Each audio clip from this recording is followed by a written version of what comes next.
God of the rescue, God of the breakthrough, great is your faithfulness. You're not done yet. No eye has ever seen, no ear has ever heard, no one could ever comprehend. Your word will be enough, your promise we will trust. Greater things are still ahead. You're not done yet. You're not done yet.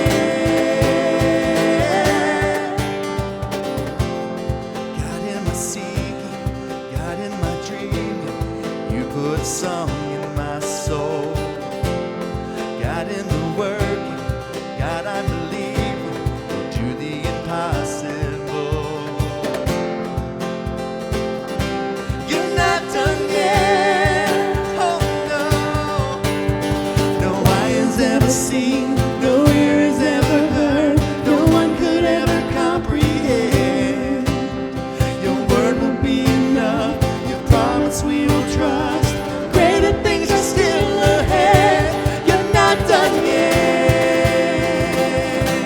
You're not done yet. You're not done yet.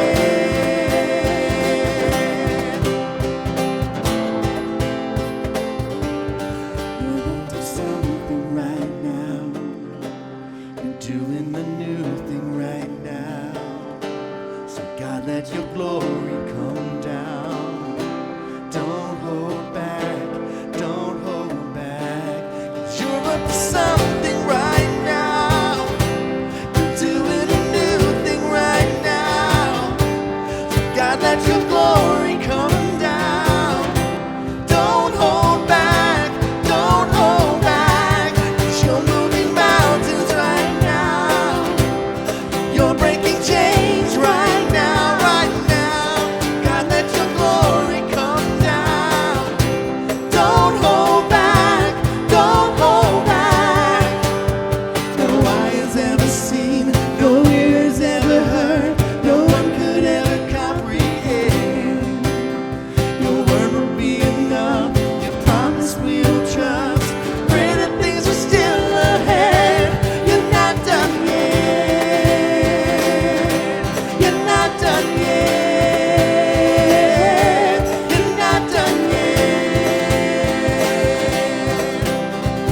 Greater things are still ahead. You're not done yet.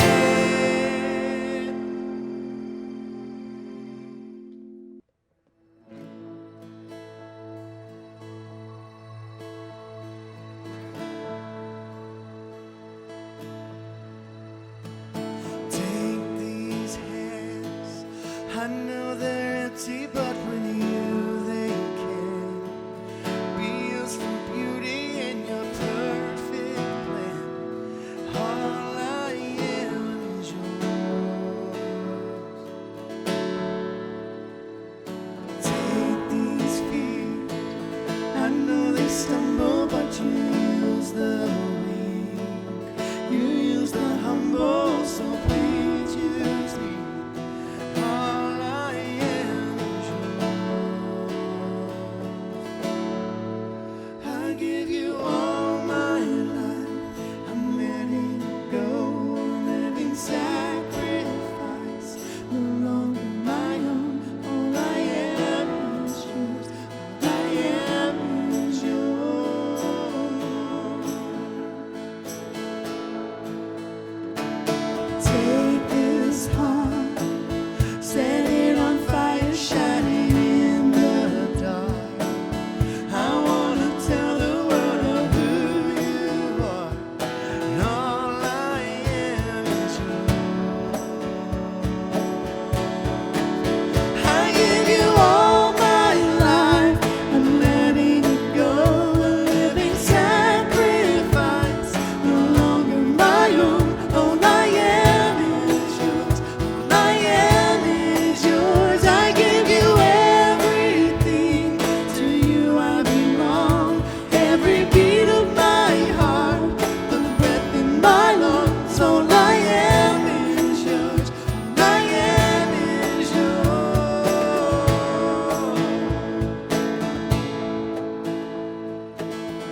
welcome to Hydrant Church Online. We're so glad that you've joined us, whether you're listening on your phone on the way to work or while you're working out or sitting together as a family on the couch, learning and growing and worshiping together. We're so glad that you have trusted us with this time, and we believe that God is using this series of messages called Elephant in the Room to make a real difference in families, in homes, and in our lives. And we're so thankful for this opportunity to be able to connect a little bit in this way. We have been in a series of messages, as I said a moment ago, called Elephant in the Room. We're looking at family matters and things that are involved in family life by looking at the life of David. Now, David was a man after God's own heart, but when we look at Scripture, we get to see the good and the bad and the ugly of David's life. And there is plenty of all three of those things. We're kind of using David's life as a laboratory and his family life as a laboratory for us understanding how our own family life tends to operate. Now, we started this whole series with an invitation to be candid and courageous. That elephants move into our home and make themselves the family pet whenever we pretend like there aren't any issues. The goal is not a problem-free family. The goal is an elephant-free family. There's no such thing as a problem-free family. We all have problems. We all have issues. We all have times when we have a bad attitude or we're acting in ways that we shouldn't. We all have sin in our lives that we need God to deal with, and we need our families to help us to deal with. And until we're candid, we aren't able to really do anything about it. When we start calling out the elephants, that's when they leave the room. That's when we're able to then be courageous enough to deal with the real issue in our family and see our family grow in this healthy dynamic, this healthy family. Now, we've been talking a little bit about belittling and belonging, and we said last week that in our homes, if there is belittling, then there's not belonging. You can't have both operating in the same space, and we want to be the kind of people that bring out the best in others. We want to be the kind of people that lift others up and make them to believe in what's possible. We want to be the kind of people that create environments and atmospheres of belonging and safety so that those we care about can go on to build self-esteem and become everything God created them to be. Now, there is a big roadblock for a lot of us in becoming everything that we were created to be. And it's a really simple thing, but it's a hard thing to master. It comes down to self-discipline. Healthy families are built on self-discipline. Healthy men and women, healthy adults are built by having self-discipline in their lives. The strength of the family is measured by the self-discipline enacted in the family. We can't live our lives to their full potential. We can't score in life. We can't win in life if we don't have self-discipline. Self-discipline allows us to operate in bounds. There are boundaries to every part of life, whether we like it or not. There are relational boundaries, and there are boundaries to our marriage, or financial and emotional boundaries. There's boundaries in families and boundaries in our work. And if we try to operate outside of the boundaries, if we try to go out of bounds, we're going to get called back every single time. Now, years ago, Anita and I kind of made this little deal. I am a huge Duke basketball fan. Ever since I was in high school, I've watched every season, nearly every game that has been on TV. Got to go to Cameron Indoor Stadium 2 or 3 times. Love Duke basketball. But I also enjoy watching all kinds of sports. So Anita and I made a deal. We made a deal that I wouldn't watch sports all the time, but whenever Duke was on, I could stop anything and not have to do anything else but watch that game. And so I got to watch the Duke basketball games, and that deal worked out really well for us for about 15 years. And then Noah hit his teenage years and got into sports. He loves all kinds of sports. The first sport he really got into, though, was football.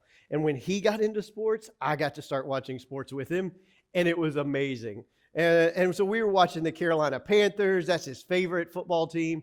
Watching all kinds of football games, and it was great. I love cheering for the big play. I love seeing that long Hail Mary pass or the big run after a punt for a touchdown. And one of the most disheartening things, man, it just kills me inside. Whenever I see a player make that big play, they run for 60 or 70 or 80 yards for a touchdown, and they're cheering and they're dancing and they're celebrating because they just scored.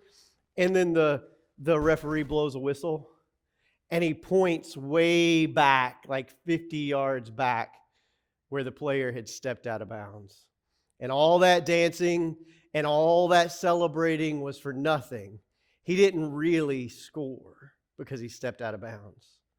The problem is in our families that when our families are unhealthy, we'll still cheer and pretend like we scored even when we go out of bounds. But life doesn't work that way. You can't live out of bounds and win. You're not going to win financially and build savings and pay off debt by spending everything you make and more. You're not going to build a healthy marriage by flirting with coworkers. You're not going to build a great work relationship if you can't understand that you got to show up on time and do the things you say you're going to do. You're not going to be able to succeed and score and win if you're stepping out of bounds. All around our culture, there are people who are stepping out of bounds and trying to cheat the rules and pretending like they scored, pretending like they won, but it always gets called back. Only dysfunctional families pretend like the score counts when people go out of bounds. Pretend like it didn't happen. Pretend like they don't see the problem. Pretend like the behavior, the attitude, the issue is not really something that matters. And we say things like, well, that's just the way they are.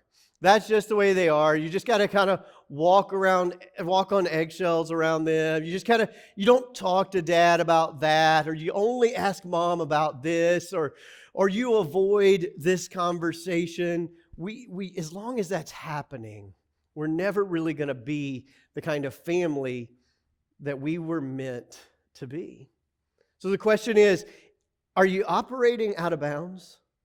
Are you playing around, stepping out of bounds when you should be running in for a touchdown? Is your family operating out of bounds?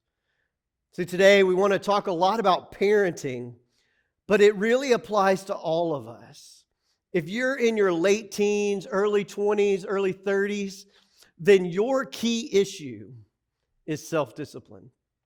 And it doesn't matter whether you were disciplined well or wisely as a child. It doesn't matter what was handed to you. When you hit that age of late teenage years and your 20s, it is up to you to decide the kind of person you're going to be, to start to make choices for yourself.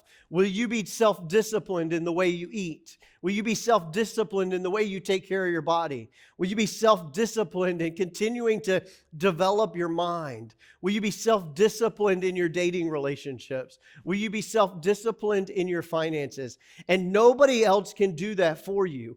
But the only way that you're going to build a strong life, the only way that you're going to build an elephant-free zone in your home, whether you're single or married or have kids, is if you're willing to stay in bounds.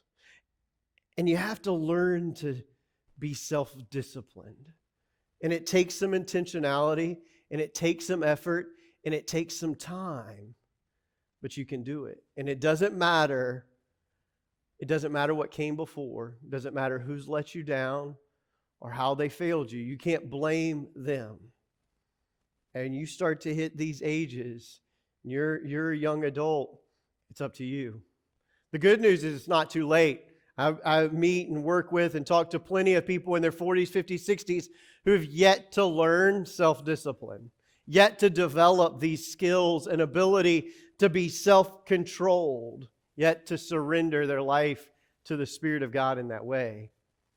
But it's never too late. Without self-discipline, we're never going to really be who we're supposed to be. But there's an additional layer to this if you're parents.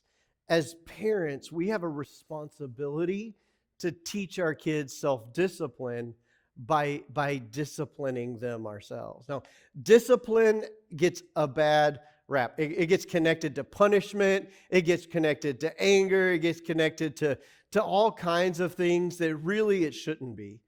Discipline is about choosing the best path. It's about choosing our behaviors. It's about self-control.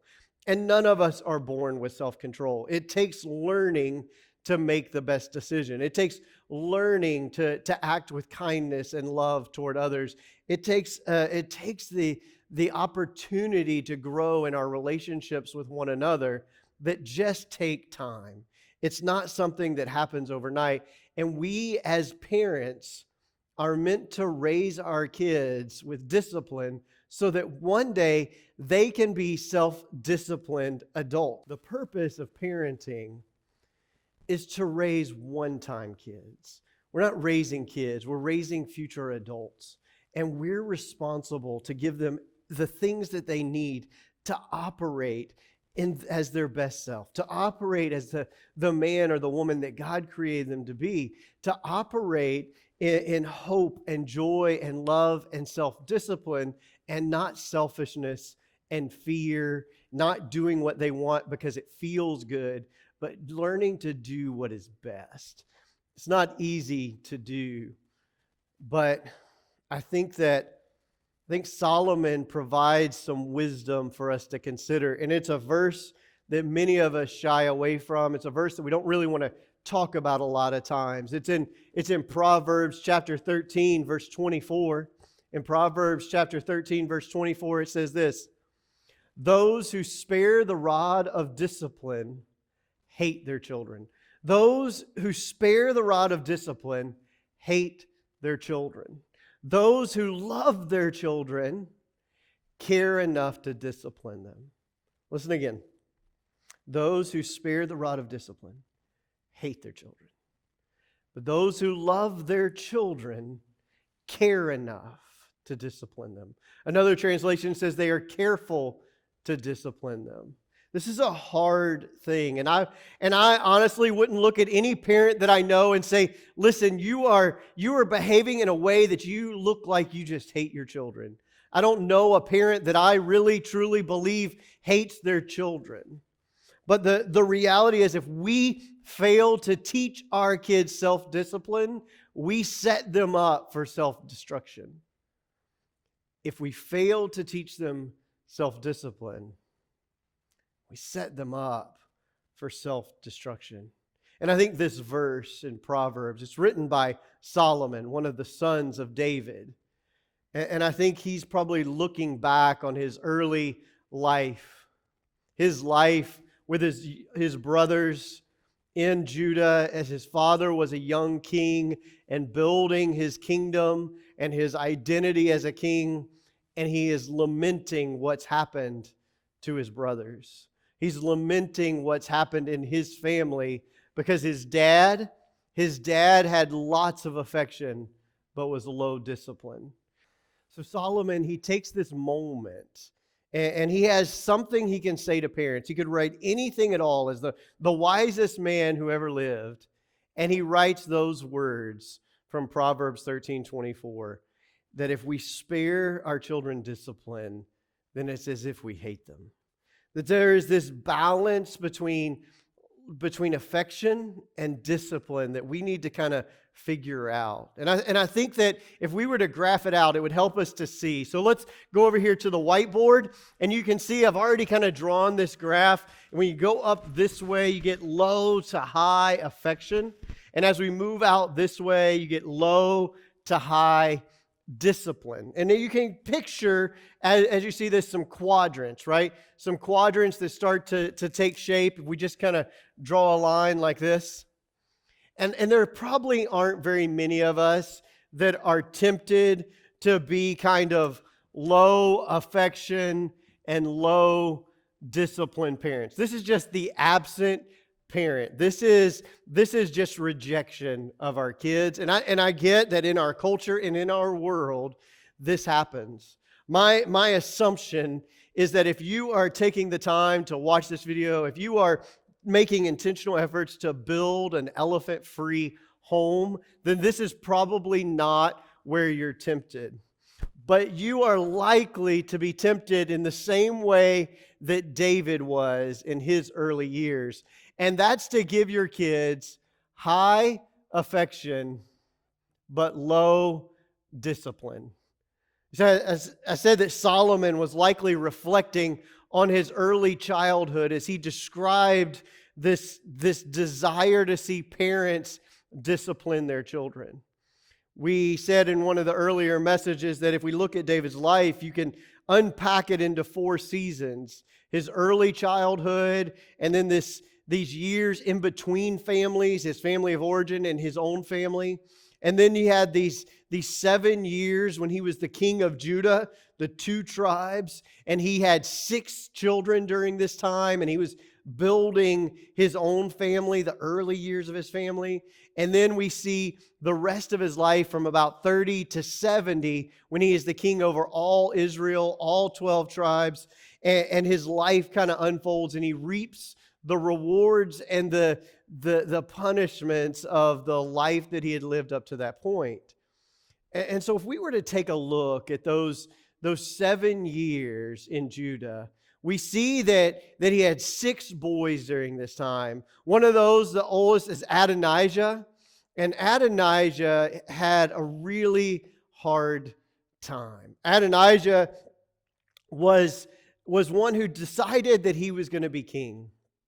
King David had already said that when the time came, Solomon was going to be the next king. But in 1 Kings chapter 6, we find the story of Adonijah who decides that he should be king. Doesn't matter what his father said. He's the oldest. He should be king. He even builds up a little militia around him. And it says in 1 Kings chapter 6, verse 5, that David never interrupted his son. He never said to him, "Why do you behave this way?" He never called him for going out of bounds.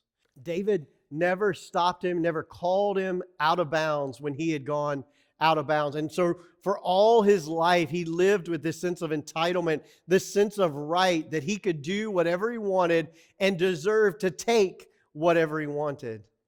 Ultimately, if we continue to read 1 Kings chapter 6, we see that it leads to Adonijah's ruin as he builds up that militia and he's killed for treason.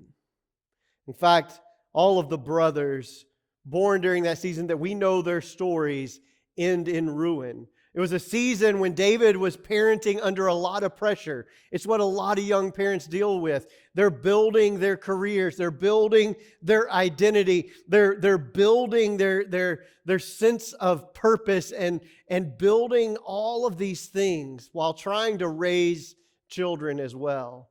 And when that starts to happen and we start to feel the pressure and our time with our children becomes limited, we have a tendency to feel like all they really need from us and all we can really give them right now is affection.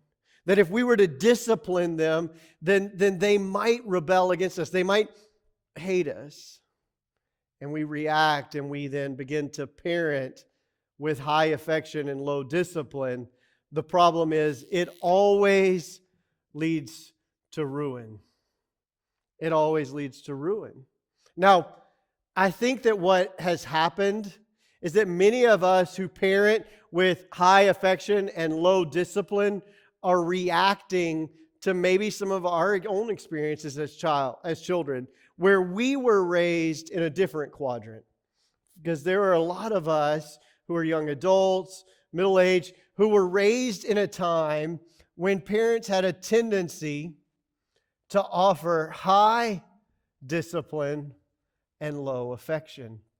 It was more important that you be seen and not heard, that you behave in a certain way at all costs. And there was going to be just really terrible things to deal with if you didn't fall in line. And this often leads to rebellion. It often leads to rebellion. We see a lot of church kids, a lot of kids who go off to Christian college, and they're on their own for the first time, and they get out from under mom and dad's high discipline, and they rebel and do whatever they want way out of bounds. And many of them, they're rebelling, and it may lead to their own self-destruction if they're not careful. But neither of these are really effective ways to parent. Can I say that if you're not playing with your kids, if you're not out shooting ball, if you're not throwing the ball, if you're not going for walks, if you're not paying attention to what they're doing, if you're not spending time with them, you have no right to discipline them. That is an earned right through affection. That it requires neither parenting with high discipline and low affection or high affection and low discipline. That these never turn out well. This is just plain rejection.